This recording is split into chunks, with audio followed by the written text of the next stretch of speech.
devons aujourd'hui avoir le Grand d'Étreville. Je le disais tout à l'heure à la radio, c'est une émotion intense lorsque un bâtiment communal dont nous préparons la construction aujourd'hui, c'est une école. Qu'est-ce qu'il y a de plus beau pour un maire que de préparer, que de construire une école qui prépare l'avenir de ses enfants, l'avenir de ses citoyens, qui ait les mêmes droits, les mêmes possibilités d'instruction et de formation. C'est aussi un projet qui s'inscrit évidemment dans une vision d'avenir, même si j'aime pas beaucoup le terme de vision, celle d'un quartier qui a été délaissé pendant des années et des années, tous les habitants le disaient. 9 classes de primaire, 2 salles d'enseignement spécialisées, une bibliothèque de plus de 150 mètres carrés, une salle polyvalente de 150 mètres carrés, un restaurant scolaire. 12 millions d'euros assurés à 50% par l'ORU, l'Agence nationale de rénovation urbaine.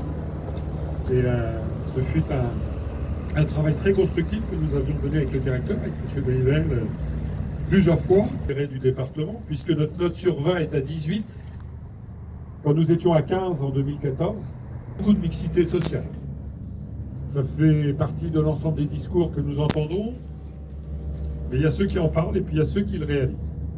Je crois qu'il faut arrêter aujourd'hui d'opposer l'égalité et la réussite scolaire, l'amicale et l'excellence. Les deux vont ensemble.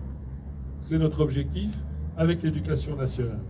Toutes et à tous pour ce que vous avez fait, monsieur le directeur, monsieur le président du département.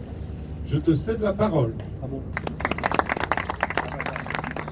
Bonjour à toutes et à tous les habitants, parce que ce sont les habitants qui en amont nous ont alertés sur la vétusté des écoles, évidemment l'éducation nationale, mais aussi surtout les habitants, et les habitants qui sont de plus en plus nombreux aujourd'hui sur Netreville à venir à nos réunions, à partager et à avancer sur ce projet.